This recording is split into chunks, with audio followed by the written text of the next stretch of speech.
कहानी है रामपुर गांव की, जहाँ के मर्द महिलाओं को हमेशा नीचा दिखाने की कोशिश में रहते। अरे अभी तक खाना नहीं आया, क्या मुझे एक और शादी करने की जरूरत है? नहीं जी नहीं, ऐसा मत करना, वरना मैं कहाँ जाऊंगी। खाना लेकर मैं अभी आई जी। गांव की पंचायत में भी फैसले हमेशा औरतों के खिलाफ ही रहते। मैं जो फैसला सुनाता हूँ वो भगवान की आज्ञा होती है। इस लड़के ने अपने मन से शादी करके अच्छा नहीं किया। लड़के को घर भेज दो और इसकी शादी इसकी जाति की किसी लड़के से करवा दो, लेकिन ये लड़की, इसे तो गांव के बाहर निकाल दो। नहीं नहीं जमींदार साहब, ये क्या बोल रहे हैं? ऐसा नहीं हो सकता। मेरी बेटी मासूम है, इसे अच्छे बुरे की समझ नहीं है। अरे कहाँ जाएगी ये बेचारी? कहाँ जाएगी? इतनी चिंता है तो पूरे परिवार का गांव निकाला कर देते हैं। बेचारे पूरे बसे बसाए परिवार को गांव छोड़ना पड़ता है। चाहे जो हो, अगर बेटियों को कंट्रोल नहीं कर सकते तो गांव में रहने का कोई मतलब नहीं है। यहाँ औरतों को दब कर रहना होगा। कोई भी अपने हिसाब से कुछ नहीं कर सकता, सब ईश्वर की मर्जी से ही होगा। तभी गांव का एक आदमी दौड़ा दौड़ा आता है। सरपंच साहब, जमींदार साहब, वो कालिया है ना, उसकी बेटी पढ़ने के लिए शहर जा रही है। अच्छा, ये कब हो गया? और कालिया की हिम्मत कैसे हो गई ऐसा करने की? लेकर आओ उसे और उसकी बेटी को। बस फिर क्या था, हाजिर हो जाते हैं कालिया और उसकी बेटी सरपंच के सामने। और कालिया, ये क्या सुनने में आ रहा है? बेटी को इंजीनियर बना रहा है तू? और ये बता, गांव में तो स्कूल नहीं है, फिर कहां से इतनी क्लास पास कर गई तेरी बेटी? राधा, जो कि कालिया की बेटी है, उसे लगता है कि सरपंच उसकी तारीफ कर रहे हैं।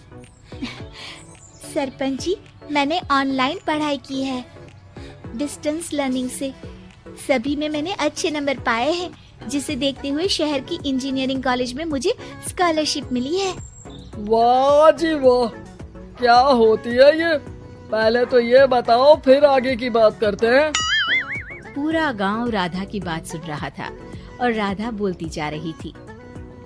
तो ऐसे मैं फ्री में एक अच्छी शिक्षा लेकर गांव में जो कुछ परेशानियां हैं, जैसे बिजली, पानी और इंटरनेट जैसी समस्याओं के लिए काम करूंगी।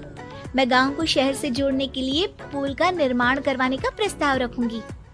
मुझे पूरी उम्मीद है कि जल्द ही हमारा गांव भी तरक्की की राह पर चल पड़ेगा। राधा की बात सुनकर सारे गांव वाले ताली बजाने लगते हैं। सरपंच को समझ नहीं आता कि वो क्या करे। चुप रह नादान लड़की, गांव के खिलाफ जाने के लिए तुझे गांव से बेदखल कर दिया जाएगा, वो भी पूरे परिवार के साथ। और हाँ, अगर ठीक से गांव में रहना चाहती है तो ये पढ़ाई लिखाई छोड़ दे। हम तेरे लिए गांव का कोई होनहार लड़का देखेंगे। तभी गांव का एक आदमी बोल पड़ता है। अरे नहीं नहीं सरपंच जी, राधा बिटिया जो बता रही है, अगर वैसा हो जाए तो हम लोगों को पैसा कमाने के लिए बाहर नहीं जाना पड़ेगा। हाँ जी, और ना ही कोसों दूर पानी के लिए भटकना पड़ेगा। हमारे बच्चे भी अच्छी पढ़ाई कर सकेंगे और आगे बढ़ेंगे, ना कि हमारी तरह खेती करते बैठेंगे। क्यों गांव वालों, राधा बिटिया का साथ देना चाहिए ना। सरपंच देखता है कि गांव राधा के साथ है तो वो चुप हो जाता है। वो घर आकर अपने सलाहकार से बात करता है, जो बहुत ही चालाक किस्म का इंसान होता है। अरे सरपंच साहब, आपको बहुत ही होशियारी से काम लेना पड़ेगा। एक बार गांव तरक्की कर गया, यहाँ के बालक पढ़ लिए तो कोई ना पूछेगा आपको। और फिर ये जो बेटा और बेटी है ना आपके, इनको भी आम लोगों की तरह ही जीवन जीना होगा। हाँ, लेकिन करे तो क्या करे? वो ना आप मुझ पर छोड़ दीजिए, बस मैं जैसा बोलूं करते जाइए। अगले रोज सुबह जब गांव वाले सोकर उठते हैं तो राधा के घर के बाहर और साथ ही वो लोग जिन्होंने राधा का सपोर्ट किया था, उनके घर के आगे लाल रंग से कल आऊंगी लिखा होता है।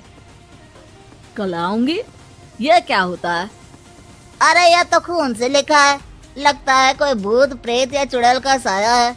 चलो सरपंच जी के पास चलते हैं। सभी सरपंच के पास जाकर उसे सारी बात बताते हैं। अरे ये तो बड़ी मुश्किल की बात है। चलो मैं एक बाबा को जानता हूँ, उन्हें बुला लेता हूँ। सरपंच बाबा को लेकर गांव के घर के बाहर जाता है। ओहो, तो ये वो चुड़ैल है जो उन लोगों को निशाना बनाते हैं जो गांव को बदलने का सपना देखते हैं। वो गांव को ऐसे ही संपन्न देखना चाहती है, वो नहीं चाहती कि कोई बाहरी यहाँ का कायाकल्प करे। क्या तुम लोगों में से किसी ने गांव को बदलने की सोच रखी है? तभी राधा की माँ रोते रोते आती है। मेरी राधा घर से गायब हो गई है। अरे कोई तो बचाओ, मेरी बच्ची कहाँ गई?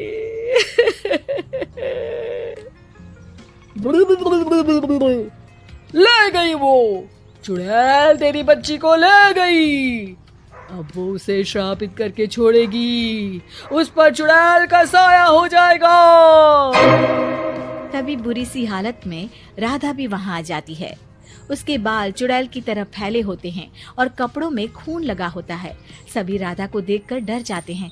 माँ, पता नहीं मुझे कौन उठा कर ले गया था। अरे दूर दूर हो जा चुड़ैल, अब हम लोग इस गांव में नहीं रुकेंगे। अरे कैसे बातें कर रहे हैं आप?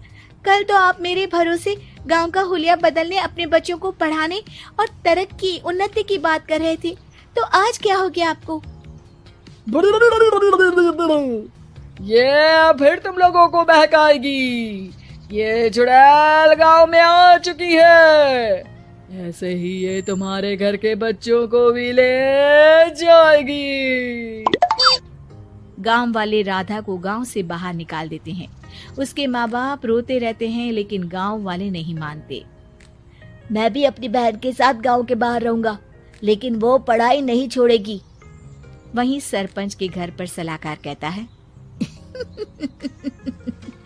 देखा, सांप भी मर गया और लाठी भी नहीं टूटी।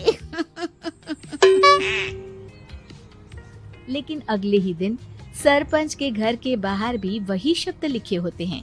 और फिर सरपंच की बीवी कहती है, हमारी बेटी को किसी ने अगवा कर लिया है। तभी राधा का भाई वहां आ जाता है। अरे गांव वालों, मैंने सरपंच जी की बेटी को देखा था। वो चुड़ैल उसे उठाकर ले जा रही थी। अरे क्या मजाक कर रहे हो? नहीं नहीं सरपंच जी, आप नहीं जानते। वो चुड़ैल अब आपकी बेटी में आ जाएगी, जैसे राधा के अंदर आ गई थी। तभी सरपंच की बेटी वैसी ही हालत में वहां आती है जैसे राधा आई थी। पापा, पता नहीं कैसे मैं गायब हो गई थी। चुड़ैल, इसके अंदर भी चुड़ैल का साया है, मारो इसे। अरे नहीं नहीं, इसे भी राधा के पास गांव के बाहर ही भेज दो। अरे चुप रहो, मेरी बेटी कहीं नहीं जाएगी और चुड़ैल वुड़ैल कुछ नहीं होता है। अरे कैसे बात कर रहे हो सरपंच जी? आप तो बोल रहे थे कि आपका फैसला भगवान का ज्ञान होता है, तो अपने पर बात आई तो अब आप ऐसे बोल रहे हैं। अरे ना ना ना, आपको अपनी बेटी को त्यागना ही होगा। अरे बुलाओ बाबा को। राधा का भाई बाबा को ले आता है, जिसे अब गांव वालों के डर के कारण सच बोलना पड़ता है। मैं कोई बाबा नहीं हूँ, मैं तो मोची था। ये सलाहकार महोदय ने मुझे कहा था एक्टिंग करने को। अब वो मुझे पैसे देने वाले हैं। अब मुझे माफ कर दो। गलती हो गई, मुझे माफ कर दो। तभी वहां राधा आ जाती है।